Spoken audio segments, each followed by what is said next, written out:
be lukewarm, gotta pick a side. Who am I? True Jesus sake.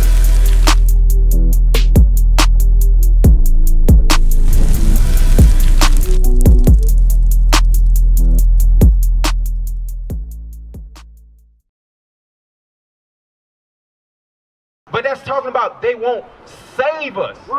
There was nobody who could save us. Because you brought up Malcolm X, right?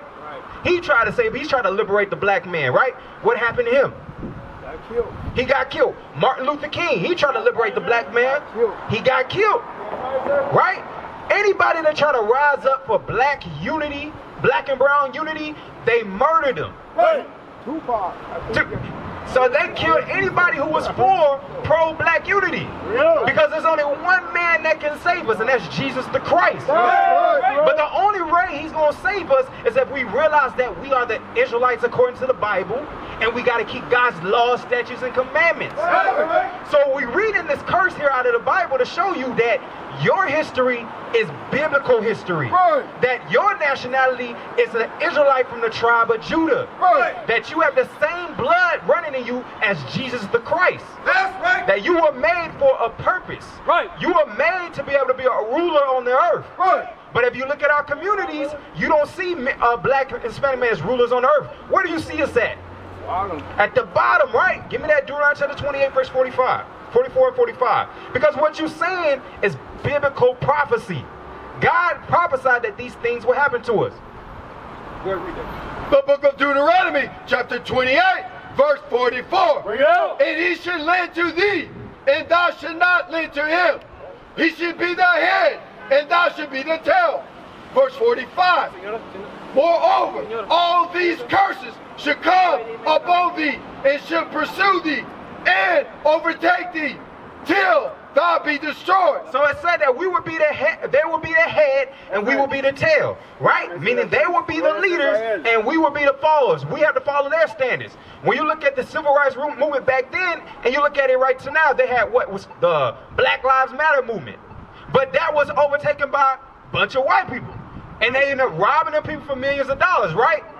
So all the movements that we try to have to be able to uplift the black man and Hispanic man, it's always overtaken, or the leaders are killed off. It's the same thing happening from back then. It's still happening today, right? And it's all because we chose to break the commandments of God. So, so when you I'm looking at you right now, right? So, are you homeless? Yeah. All right, so you're homeless, okay? So when it comes to homelessness, right? Because I've been homeless before. I've been homeless 4 times in my life. There's always been a situation where there's things that happen to us where we didn't make the right decision, and now we end up where we are, right? Right? So those things were prophesied in the Bible that would happen to us. Give me Deuteronomy 28, verse 16. Deuteronomy 28, verse 16. Because when it comes to homelessness, you got to find out how you're going to eat the next day. Where you're going to lay your head at. You don't know those things. You don't know what tomorrow could bring for you, right? All right, so Deuteronomy 28, verse 16. The book of Deuteronomy, chapter 28, verse 16. Cursed should not be in the city, and cursed should not be in the field. It is a curse or evil thing to not know where you're going to lay your head at every night. That's troubling, right? Because I'm sure you go through a different type of thoughts in your head where you like, dang, I don't know if I'm going to get my next meal today. Right. You don't know where you're going to probably have to pick out, see if you can pick up many cans as you can just to be able to take the recycle so you get enough to be able to get a hamburger. Right. You got to do all these things that to be able to go ahead and just make it to the next day. Give me Deuteronomy chapter 28, verse 65. I think that's what it is. Sorrow, yep. Because it's when you go through being homeless, that's just you. I'm sure you had a spirit of being low. Because when I was homeless, I was at a spirit where I was thinking, hey man, I felt depressed. I felt like I let myself down as a man. Because you know that you are better than where you're putting yourself to be. You know that, right? Right, so let's Deuteronomy 28, verse 65. Yes. Deuteronomy chapter 28, verse 65. And among these nations shall I find no ease. All right, so where you headed to, Marv? Right? Where were you headed to right now before you stopped? Don't know. You don't know. You just walking around and just throughout the whole day, not knowing where you're gonna go, no purpose on what you're gonna do for the day. And I'm sure that's not easy. That's not easy of not knowing what you're gonna do today. It's not easy not knowing if you're going to be able to have some water, or you're going to be able to get enough cans to be able to get enough money to get something to eat. Right. That's not easy. God said no matter where you go, you're not going to have any ease in your life. Right? Read. Neither shall the sole of thy foot have rest. Because I bet you're going to be walking all day. And you're going to be moving and grooving all day. This is not just your stopping point. It say the sole of your foot, you're not going to have any rest. You're not going to have no time to sit and just kick it. Right. Because you still got to be able to look around and see what can I do to be able to go and make it through the day. God is talking about you, Marv. I know you say you got to go, but Marv, the Lord is speaking to you, letting know that your life that you live in is not what he set up for you, Marv. Right. He got more for you, Marv. That's right.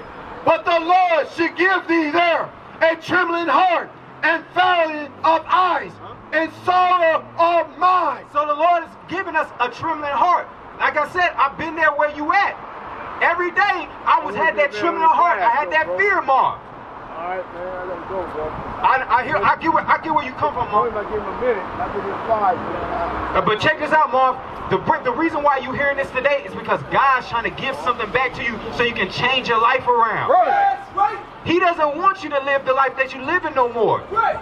There's a purpose of why the Lord told you to come over here. Right. He told you to come over here because he's trying to give you the solution that you've been searching for all these days and months of your life. Right. The solution is, let's go here, Deuteronomy 28 and verse 1. Deuteronomy 28 verse 1. Here's the solution right here. Because what you're looking for as far as shelter, food, clothing, all that, God said he would give it to you freely if you would do this. Read. Deuteronomy chapter 28, verse 1. And it shall come to pass, if thou shalt hearken diligently unto the voice of the Lord thy God. So Marv, God said if you chose to listen and pay close attention to what he's saying to you, read. To observe and to do all his commandments. Right, if he said if you choose today to keep God's commandments, read. Which I command thee this day, that the Lord thy God will set thee on high above all nations of the earth. So God said if you chose to keep his commandments, he will set you on high above all nations on the face of the earth. Just how you said that the blacks, Hispanics, we at the bottom, God said if you chose to keep his commandments, he will put you on high above all nations. That's right. He's going to be able to give you the things that you need to get on your feet. To get a place to stay, to have food every day, water every day, and not to worry about those stresses that you go through. Read on. And all these blessings should come upon thee and overtake thee if thou shalt hearken unto the voice of the Lord thy God. So God said he's going to give you all of his blessings if you choose today to keep his commandments. Let me give you one of the blessings. Read. Blessed should I be in the city. So he said, instead of being homeless in the city, you're going to be blessed in the city. You're going to have transportation. You're going to have clean clothes. You're going to be able to money to be able to get food whenever you want to.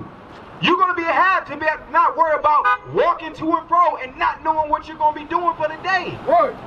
What is a nation? Nation is family.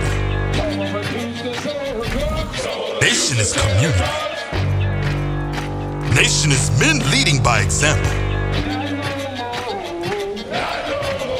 Nation is women's support. Nation is children with role models.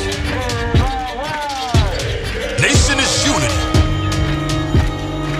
Nation is you.